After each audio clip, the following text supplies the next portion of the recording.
বিসমিল্লাহির রহমানির রহিম।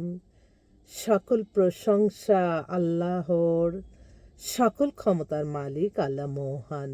আসসালামু আলাইকুম আমার প্রাণ প্রিয় সকল আপনজন, কেমন আছেন? আমি আপনাদেরই সামান্য একজন কান্তা আপা আবারও চলে আসলাম। আজকে হচ্ছে 25/12/2025 সাল। আল্লাহর নামে কাজ শুরু করলাম। আমি আমার আল্লাহর ঘরে সালাম ও দোয়া পৌঁছে দিলাম। আমার প্রিয় নবীজির রওজা মোবারকে সালাম ও দোয়া পৌঁছে দিলাম। হযরত শাহজালাল শাহপরানে সালাম ও দোয়া পৌঁছে দিলাম। আজমি শরীফে সালাম ও দোয়া পৌঁছে দিলাম। মাইজবান্ডার শরীফে সালাম ও দোয়া পৌঁছে দিলাম। আল্লাহ, আপনি নামাজ রোজা এবাদত বন্দিগি কবুল আর মঞ্জুর করে নেন আল্লাহ। ভালো কাজগুলি কবুল আর মঞ্জুর করে নেন আল্লাহ। যারা যেই আশায় আসতেছে আল্লাহ, তাদের আশাগুলি পূর্ণ করে দেন আল্লাহ। এত মানুষের দায়িত্ব আপনি দিয়েছেন আল্লাহ, তাদের জীবন সঙ্গী সঙ্গিনী মিলিয়ে দেন আল্লাহ। আমার এই আপনজন যারা আমাকে আপন ভেবে আল্লাহ আমাদের ঠিকানা দিয়ে আল্লাহ পাঠাচ্ছে আল্লাহ, তাদের হায়াত রিজিক বাড়িয়ে দেন, সুস্থতা দান করুন আল্লাহ। ভুল হলে আল্লাহ আপনি ক্ষমা করে দেন, মাফ করে দেন। আপনি ছাড়া তো অগণিত বাজেট দেওয়ার কেউ নাই আল্লাহ। আপনি দোয়া কবুল আর মঞ্জুর করে নেন আল্লাহ। আপনি দোয়া কবুল আর মঞ্জুর করে নেন আল্লাহ। কবুল আর মঞ্জুর করে নেন আল্লাহ, আমিন। আমি আপনাদেরই সামান্য একজন কান্তাপা আবারও চলে আসলাম। আমার এই প্রতিষ্ঠানটা হচ্ছে পাত্র পাত্রীর সন্ধান দিয়ে বিয়ে শাদির একটা মাধ্যম। আপনার ঘরে আছে, আপনার ঘরে নাই, যার ঘরে আছে তাদেরকে বিলিয়ে দেন এই সেবাটা।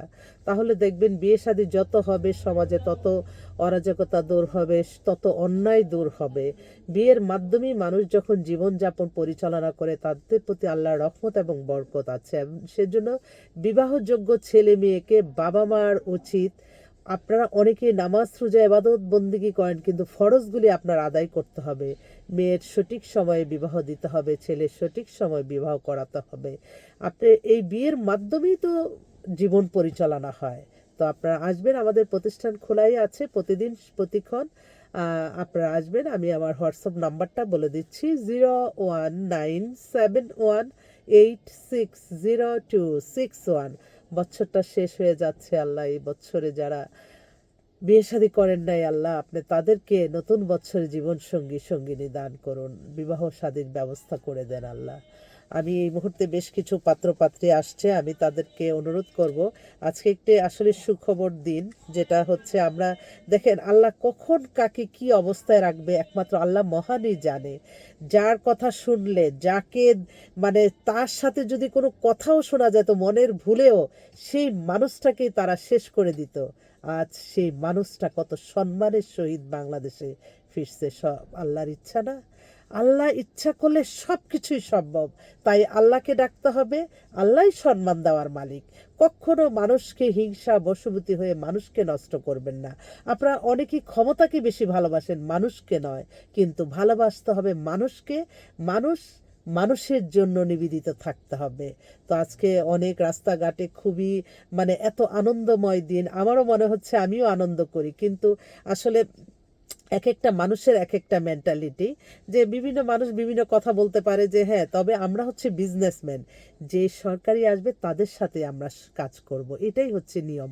এবং প্রত্যেকেই নতুন বাংলাদেশে নতুনভাবে যাতে, হ্যাঁ আমি রাজনীতি করব না, আমি মানুষ না, আমি আপনার কাছে সেবা পাবো না, এই মেন্টালি থেকে বেরিয়ে আসতে হবে।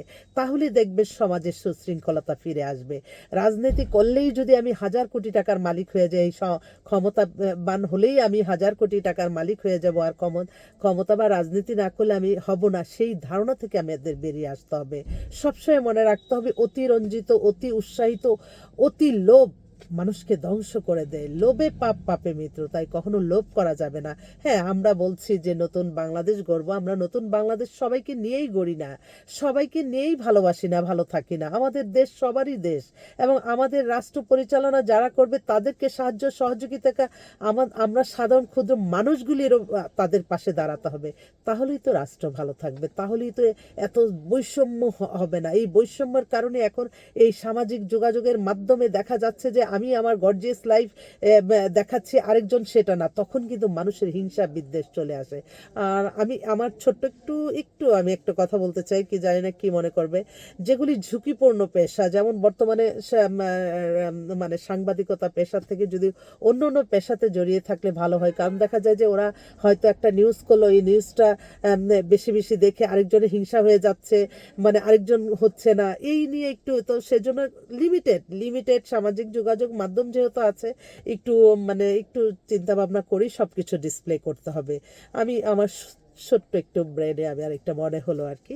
তো যাক, এই মুহূর্তে আসলে আজকে কিন্তু আমাদের ছুটির দিন, সেজন্য আজকে অনেকগুলি প্রোগ্রাম আছে। একটা পাত্র আসছে, সে হচ্ছে মাস্টার্স MBA করা, ওখান থেকে কম্পিউটার সায়েন্স অ্যাকাউন্টিংয়ে মাস্টার্স করেছে ছেলেটা। ছেলে অস্ট্রেলিয়া সিটিজেন, ওর 2 ভাইকে আমাদের মাধ্যমে বিয়ে হয়েছে, এখন এই ছোট ছেলে। তো ছেলেটা 5 ফিট 10 লম্বা, একটু স্বাস্থ্য টাস্থ্য ভালো। 4টার দিকে আমার অফিসে আসবে। উনি একটা ভালো একটা মেয়ে চায়, তার কোনো এত রিকোয়ারমেন্ট নাই যে এই হইতে হবে সেই হইতে হবে। তো ডেট অফ বার্থ হচ্ছে 94। আমার মনে হয় যদি অস্ট্রেলিয়া কেউ ছেলে চান আপনারা একটু যোগাযোগ করবেন। আরেকটা পাত্রী আসবে, হচ্ছে ডেন্টিস্ট ডাক্তার, 5 ফিট 6 লম্বা মেয়ে, খুবই সুন্দরী, পাতলা স্লিম মেয়ে, যদি কেউ চান। ওর ডেট অফ বার্থ 2000 সালে। তো ওর জন্য একটা ভালো একটা যাচ্ছে। ওহো, আরে আপা, আমি তো লজ্জিত হয়ে যাচ্ছি আপা। আমার এক আপা গিফট পাঠালো, শাড়ি, চুড়ি, গলার সেট। আলহামদুলিল্লাহ। আল্লাহ, আল্লাহ আমার এই আপার জন্য আমি সকলের কাছে দোয়া চাই। আপাটা খুবই ভালো, ওনার ছেলে চাকরি করে, ছেলেও এত ভদ্র, একমাত্র সন্তান। আপা অনেক বড় মনের একজন মানুষ। আল্লাহ যাতে তার ছেলের বিয়ের ব্যবস্থাটা হয়, আল্লাহ আমি সকলের মাধ্যমে দোয়া চাচ্ছি ওনার ছেলে।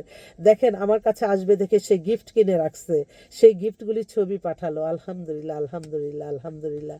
আমি তো লজ্জিত হয়ে যাই আমার আল্লাহর কাছে, আমি তো লজ্জিত, আমার আপার কাছে লজ্জিত হয়ে যাচ্ছি। আমি এখন এই ঋণ কিভাবে শোধ করব আল্লাহ? আমি যদি ঋণ শোধ না করতে পারি আমি কষ্ট পাবো মনে মনে। আল্লাহ, আপনি, সে যে মনে রাখছে, যে সে যে এটা মূল্যায়ন করলো, যে সে একজন ঘটক, যে কিনা আমার ছেলের জন্য চিন্তা করতেছি দেখেই উনি ওনার গিফটগুলি কিনলো। তো মানুষের মন দেখেন, মানুষের মনের ভিতরেই তো সব কিছু। যাক, ডেন্টিস্ট ডাক্তার। আরেকটা মেয়ে, ও হচ্ছে ওদের বাসা ঢাকাতেই, ও হচ্ছে MBA করা, ওর বয়স হচ্ছে 30, 5 ফিট 3 লম্বা, দেখতে সুন্দর। ও একটা বাইরের ছেলে চাচ্ছে, ওরা আসবে আজকে। আজকে অনেকগুলি পাত্রপাত্রী আমাদের এখানে আসবে ইনশাল্লাহ। আপনার যদি, আরেকটা BCS ফরেস্ট অফিসার, ওর ওর বাসা হচ্ছে আপনার, এই মেয়েটা কিন্তু খুব ভালো, BCS ফরেস্ট অফিসার। ফরেস্টের তো কত মূল্যায়ন। মেয়ে ডেট অফ বার্থ হচ্ছে, একটু দেখে বলি কারণ নতুন আসছে তো। ওরা মানিকগঞ্জে থাকে, মানিকগঞ্জে। মেয়েটার ডেট অফ বার্থটা একটু দেখে বলি। ও ডেট অফ বার্থ হচ্ছে 93, হাইট 5 ফিট 4, এত ভদ্র, হিজাব পরে, নেভার মেরিড, খুব ভালো। উনি বলছে যে আপা, ওনার মা আর কি যোগাযোগ করছে, মানিকগঞ্জে থাকে। আমার মনে হয় এরকম মেয়ে অনেকেই খুঁজতেছেন আপনারা, আসলে অনেকে বুঝেন না আপনারা, আমি কি করতে পারি বলেন? এত বেটার পরিবার, এত বেটার একটা মেয়ে, আল্লাহ যাতে তার মনের আশা আল্লাহ পূরণ করে দেয়, দোয়া চাচ্ছি। এছাড়াও আরো অনেক আছে। আজকে একটু এক্সক্লুসিভ দিন, কারণ সবাই এখন টিভির দিকে তাকানো, সবাই টিভির মধ্যেই তাদের সবার মন মানসিকতা চলে গেছে। আর আমিও আজকে মানে তাড়াতাড়ি অফিসে যাওয়ার আগে আমি গাড়িতেই আপনাদের মাঝে আসলাম। সবাই দোয়া করবেন, আল্লাহ নামে কাজ শুরু করলাম। আপনারা ভালো থাকবেন, আমার জন্য, আমার এই প্রতিষ্ঠানের জন্য দোয়া করবেন, যাতে এই প্রতিষ্ঠানটা কোনো খারাপ মানুষের চোখে না পড়ে। আসসালামু আলাইকুম।